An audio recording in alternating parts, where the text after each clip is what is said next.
Now, the Freemasons have another enemy to contend with, an enemy which they have thought that they have destroyed, an enemy that will never bow down to the evil and demonic plan of the Freemasons. That enemy is Islam, and against it they have declared war. However, the Muslims have already been forewarned about an enemy that will face them, the last prophet of God. Muhammad said that a man will appear after the Muslims have conquered a Roman city called Constantinople. He will first appear as a tyrannical king, then he will be claimed to be a prophet, and finally he will claim to be the Lord God himself. He is the Dajjal, meaning impostor, and he will be born with one eye, and your Lord is not one eye. It is also known that before the appearance of the Dajjal, a group of people will pave the way, setting up a system to prepare the world for his arrival. In other words, these forerunner to the Dajjal and their system will bear all the characteristics of the Dajjal, and he will be the final embodiment of these in human form. The forerunners to the Dajjal are none other than the Freemasons. The one eye is one of the ways to recognize the Dajjal. The one eye is the symbol of the Freemasons. It is part of their beliefs and is taken from ancient Egyptian mythology. In their ideology, it represents the Supreme Being, sometimes referred to as the great architect of the universe. The scholars of Islam say that the similitude of the Dajjal is that of the Pharaoh who tarried with the prophet Moses. The Pharaoh was a tyrannical leader who elevated himself in status and declared himself to be God. He used magicians to create illusions and fool the people, and oppressed all who did not conform to his false religion. Today the Freemasons weave another kind of magic. The illusions they create take the form of hidden or openly propagated messages in films, televisions, cartoons, music, and all the other cogs in their well-oiled media machine. And this same media machine has continuously been put into action to slander and destroy the character of Islam, following another trait of the Dajjal, who goes further and slanders God directly.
Symbols are used by Masonic lodges, witch covens, Satanists and alchemists to directly access parts of the brain which respond to strong shapes and colours.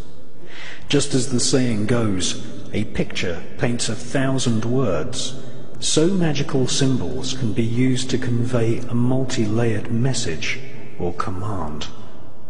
The use of symbols to convey the desire or will of the magician is generally referred to as sigil magic.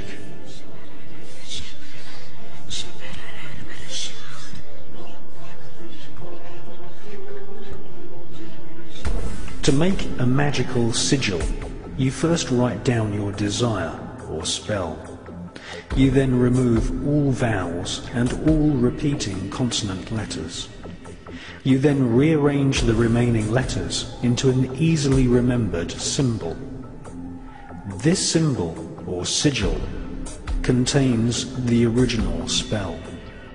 Sigils are often found in company logos. Every time you watch television, visit the supermarket, or walk the street, your subconscious is bombarded with sigils.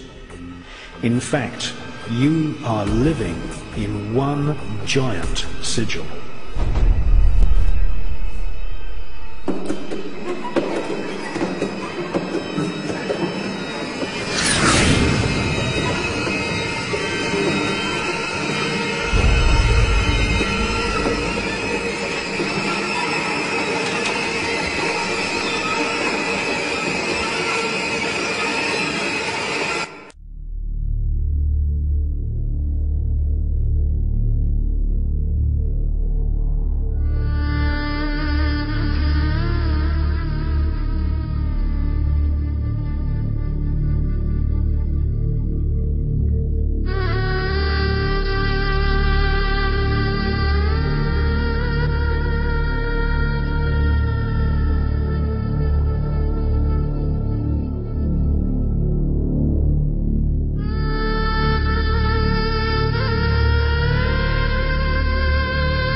The Church of Satan has declared a total war on... Satanist Rex Church admits that Satanists are using music as a weapon of propaganda to influence youth around the world against Christ in order to establish the Antichrist kingdom on earth. Sadly, hundreds of millions of people of all ages, but especially young people, have fallen prey to Satan's seduction through music.